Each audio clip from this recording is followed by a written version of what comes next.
Hello, hello, and welcome back.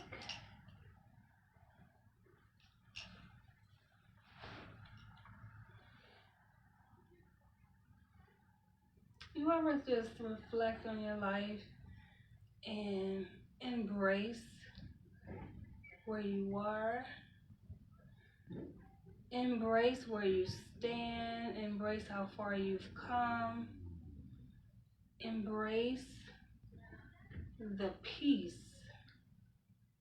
that you've created and curated over time? That's where I am right now.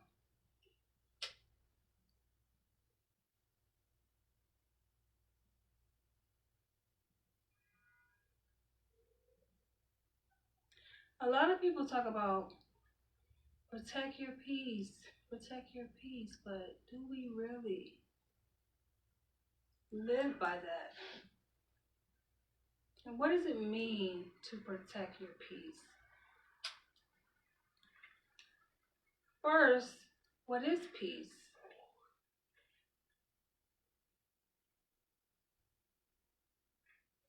Some people correlate peace to happiness,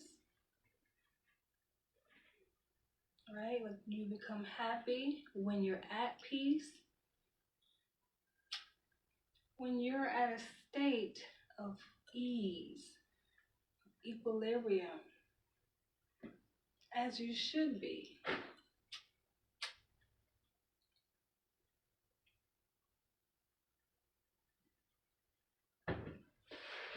Some people struggle with maintaining a state of peace within because they are at war,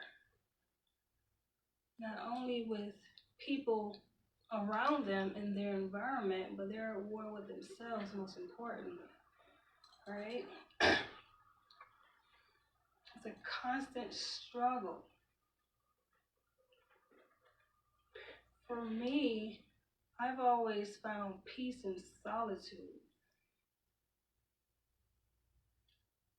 the aloneness, right? The quiet space, absent interference of human interference,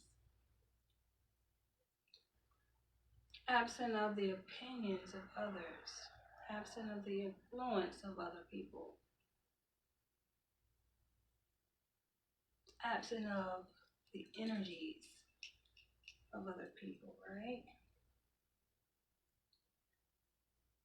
Because the thing is, every living organism, and humans, we are organisms, we are shaped and cultured by many different things: our experiences, our interactions with other people, what we consume,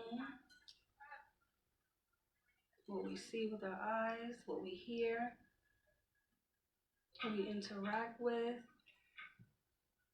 And oftentimes, you can create a state of peace, of homeostasis, of ease, of happiness, where you're interacting with all these different energies.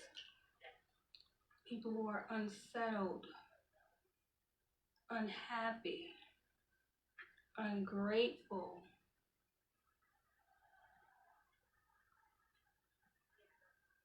insecure,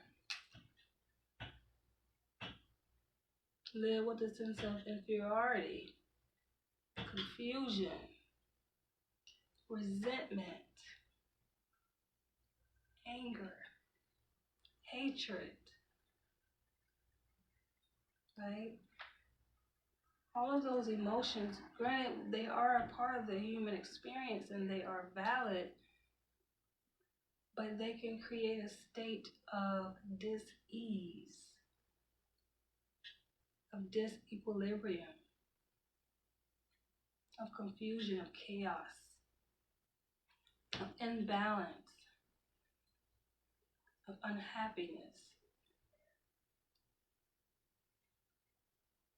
And for me, I think I've done quite well at managing the complexities of life and being able to take control of my own inner peace, right? Being able to manage it very well.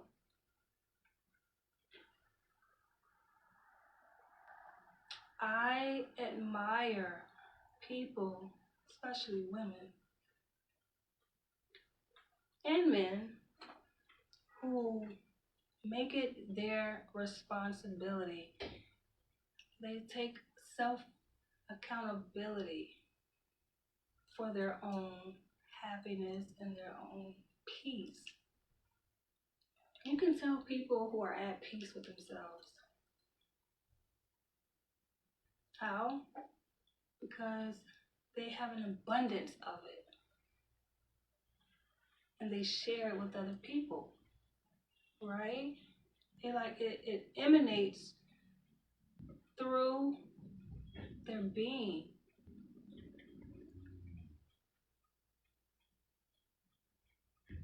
You want to be around them because of it, right? People often say babies, aside from animals like dogs or lions, but babies have a keen sensibility of being able to assess their environment and assess their energies, the energies around them, to determine what's good energy, what's bad energy. That's the language in which they're able to understand and relate to people. They don't have verbal language, but they're gifted, and we all have it, gifted with heightened sensibilities of being able to read energy, read other people's energy.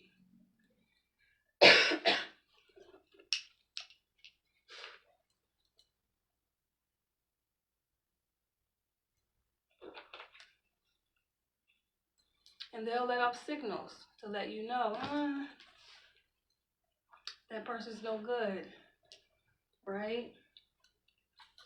They may not even let you hold them. They'll start crying. They'll turn their head away, They'll shy away because it's the energy that they're picking up on. It's not good energy.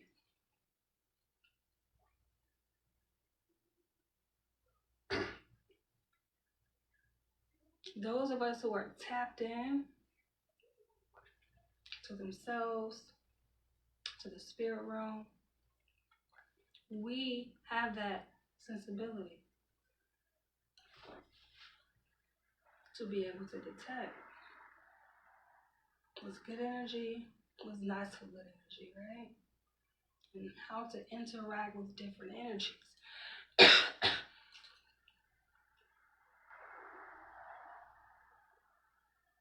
I just find that interesting. And again, like I said, I value and respect people who take control of their own inner peace. Having said that, this is actually an unboxing video.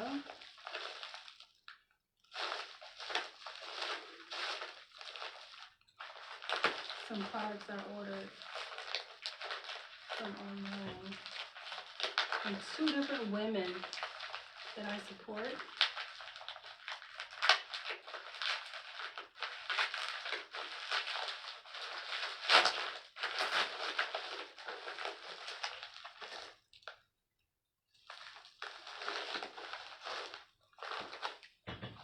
Okay.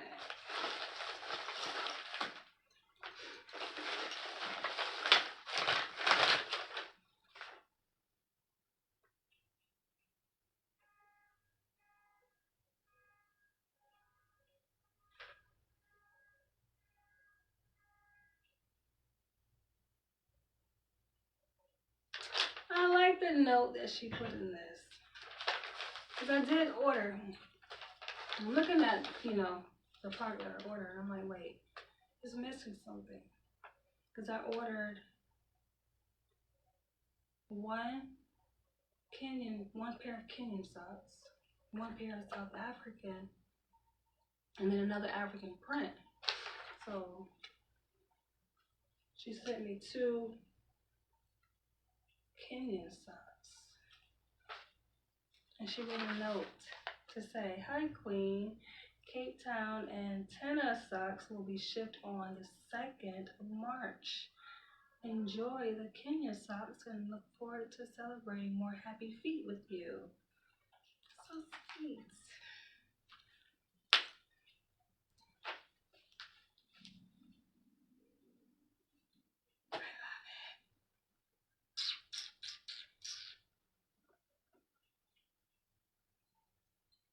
Should I put these on now? I think I will. They're very soft too.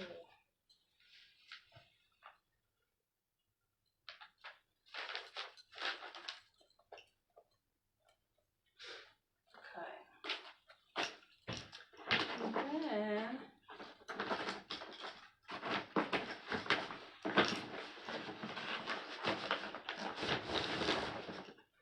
And then another package is coming soon. I'm really excited about it. Can't wait to show you guys.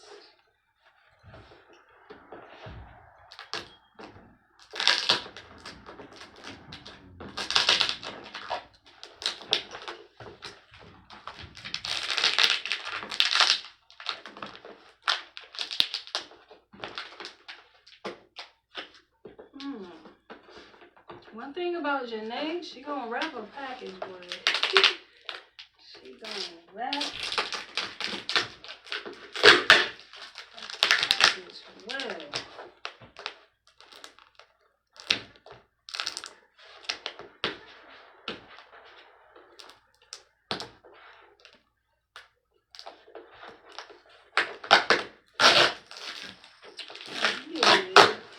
Oh yeah. I'm just gonna get a knife, right?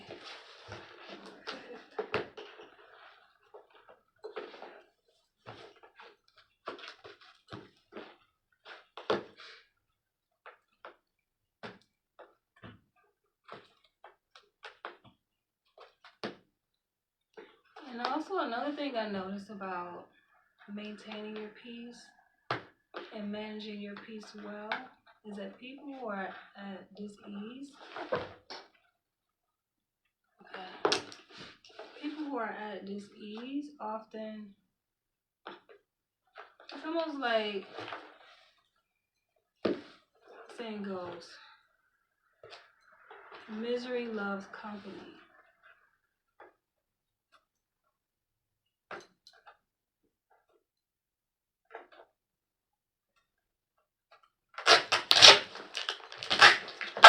And some miserable people will go through very extravagant lengths to disrupt your peace.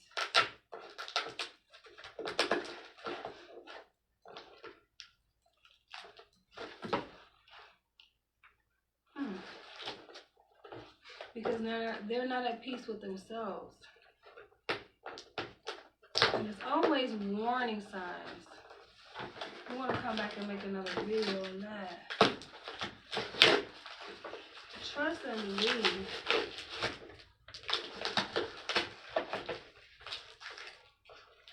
There are always warning signs.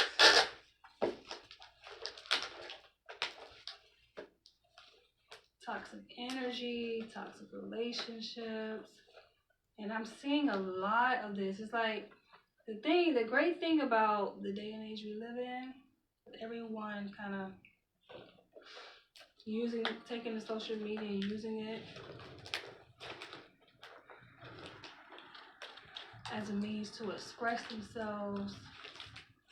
You really get to see. Like, I like it because obviously as a psychologist, I study people. And I pay close attention to patterns. within people.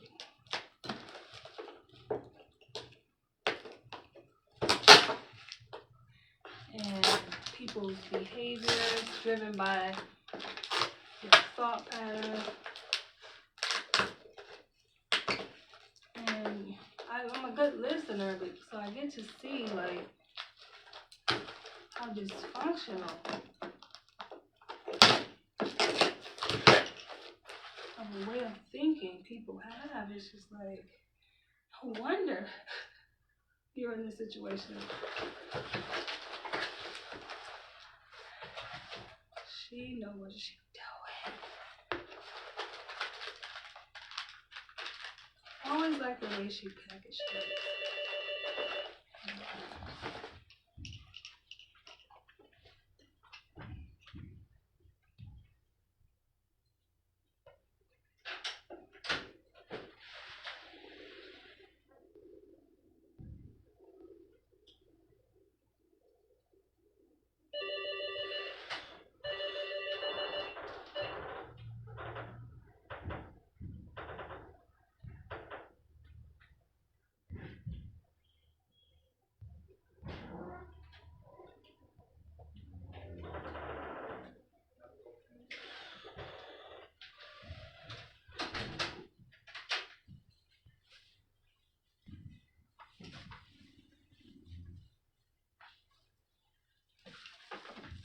I'm gonna order me some food.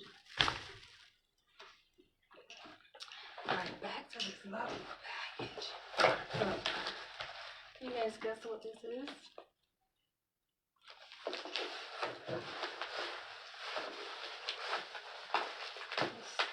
I'm smelling it like, wait a minute. Is this what it smells like?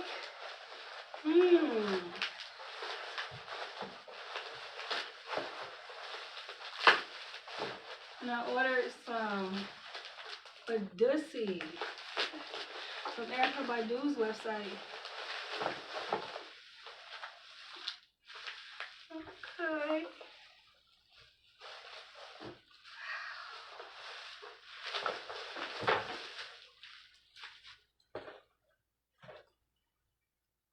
Oh, wow. It does definitely smell like chocolate. I will take pictures of this. Wow. The Hershey's. Okay, Janae.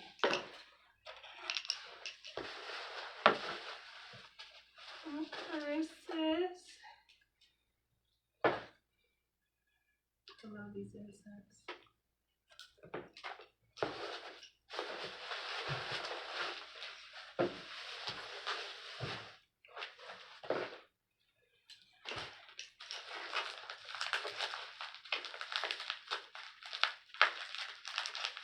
Yeah, people who are at disease with themselves often try to, disrupt your equilibrium.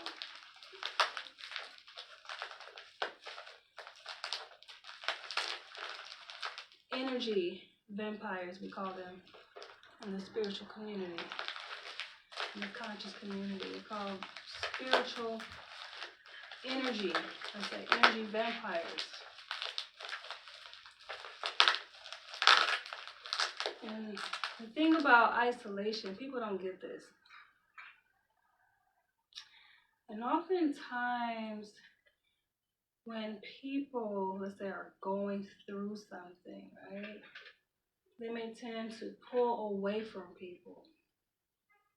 And within the context of mental health, that can be viewed as a negative coping skill or a negative coping mechanism, in the sense that if you isolate too long, right, it can take you down a path that's not so healthy.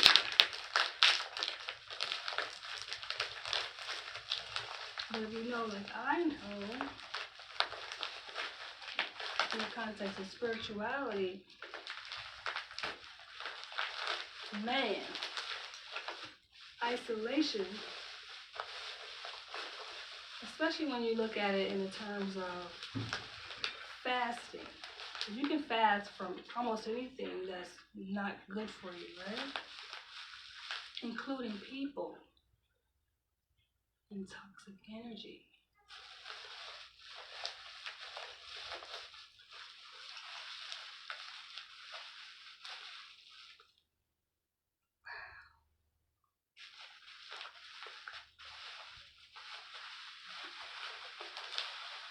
So isolation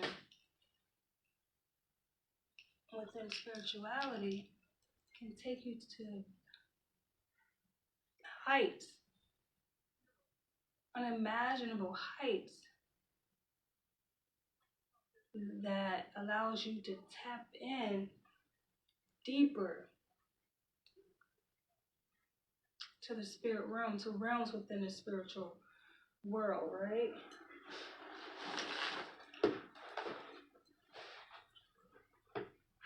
And when you're tapped in, you get those downloads. Christians may call downloads revelations.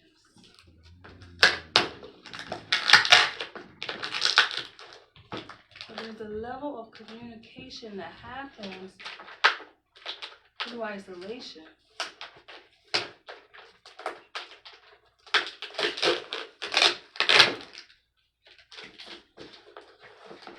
And for myself, because I'm what you call an introvert,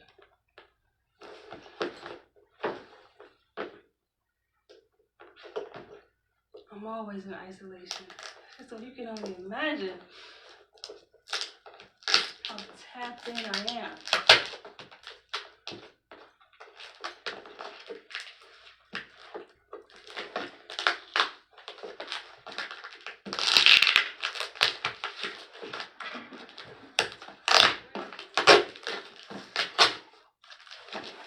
I mean, not to toot my own horn, you know. Not to toot my own horn.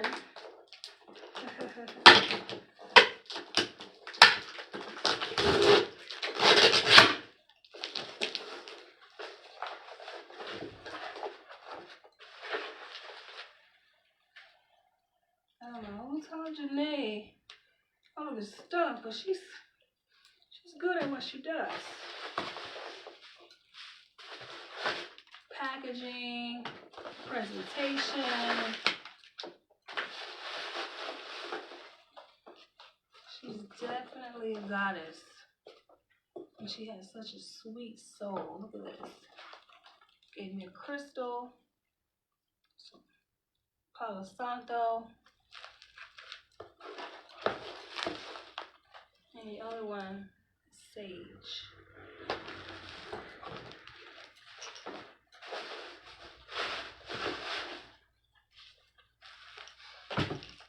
But yeah, I'm just the kind of person, like, and it's funny because even in my workplace settings, when I was in workplace settings, I'm happy to say that I'm not any longer. So I resigned from that phase of my life, but when I was, you know, I would have colleagues that would be like, you must be the only child. I'm like, nope. Not the only child. I'm the youngest, but I grew up in a household with people. I grew up in a household with a good amount of people. It's not that, it's just, it's me.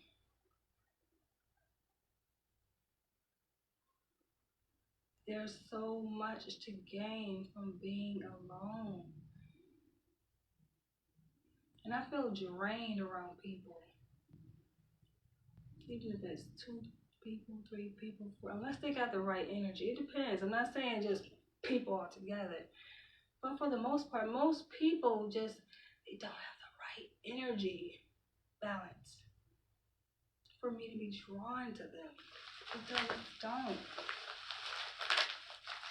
Gotta be the right person.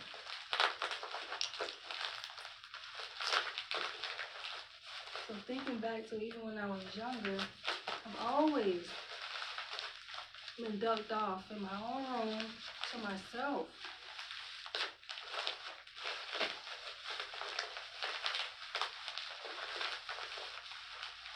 people gossip, people just are not secure within themselves. They don't know themselves.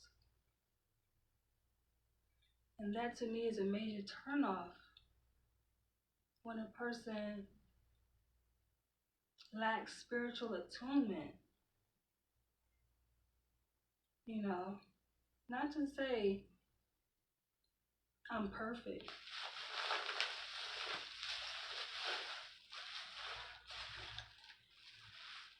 Okay.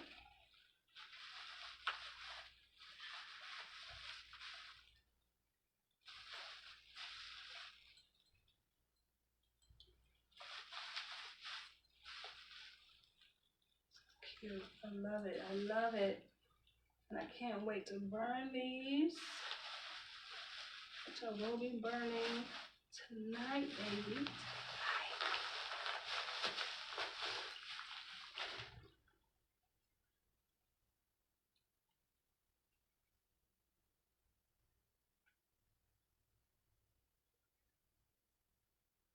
This is the third one.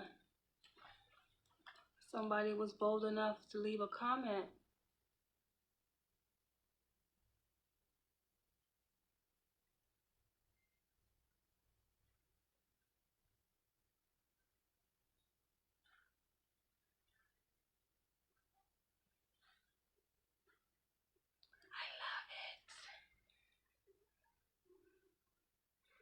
Mm.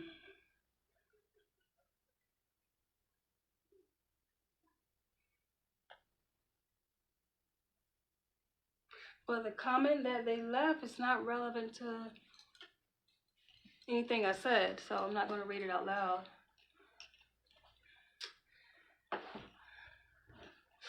But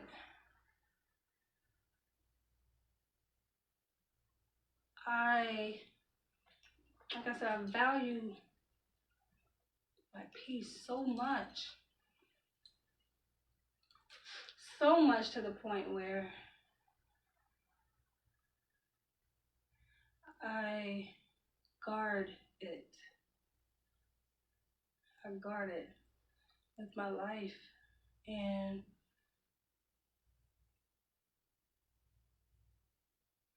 I realize that we're all at different stages in life, you know? Different stages of development. Even though we're all adults here, right? I don't have children that follow me on my Facebook page or my YouTube page. We're all adults. But not everyone is developmentally mature in a spiritual sense.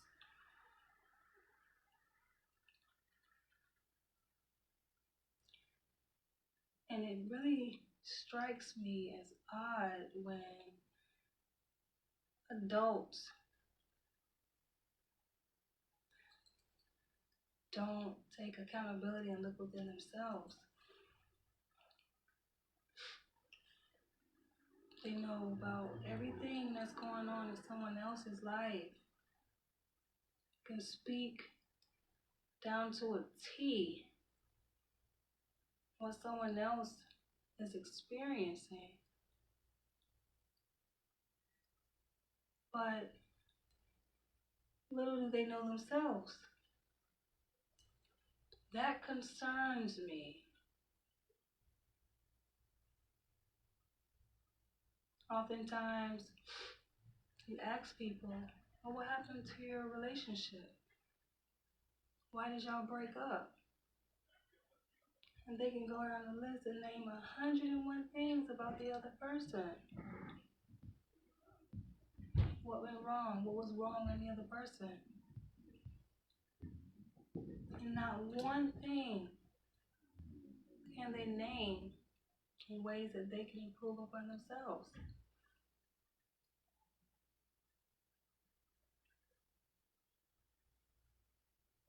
And I immediately know, oh no, this person lacks spiritual maturity. They lack accountability. And that's a dangerous person.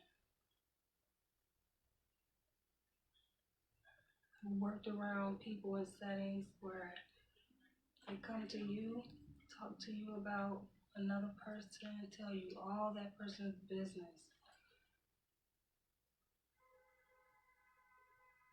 I've been to school, grown up with people like that who will tell you all about another person's business. And then look at you crazy when you're guarded by your own personal business. It's like, it ain't no way I would trust you with my personal, intimate details of my life. Well, you just told me the whole book. You gave me a whole autobiography, a whole profile on this person of information that I should not be privy to. I'm like, no. Because there's ways of communication, right? There's ways of communication to reflect upon oneself. We all have relationships, social interactions, people that may rub us a certain way. But be careful with people that bring you a bone, and that bone has a name on it. Somebody else's information. Be careful. They're bringing you a bone, they will carry a bone. Those people, it lets me know the level of intimacy I can have with them. Being a single woman, I have the opportunity, like I should wrap this. I have the opportunity to meet and study an array of men.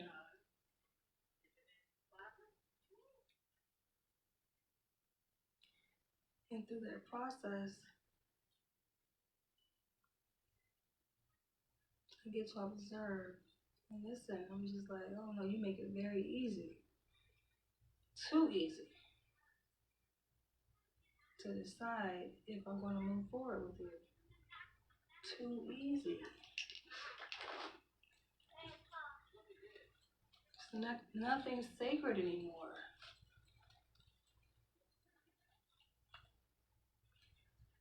Relationships aren't sacred. Even if it didn't work out with you and another person. Like, I remember the last guy that I chatted with, right? I was chatting over the phone. And the whole freaking conversation was about his ex. And that communicated to me a few things. Number one, you ain't over her. Number two, you got a lot of growing to do.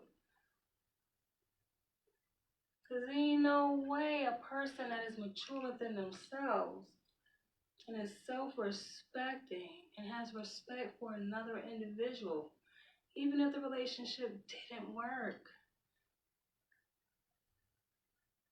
why do I need to know this woman's business? I don't care to know. You know what I do care to know? If I'm going to be involved with a person, what did you learn from that situation? And what could you have done differently in that situation?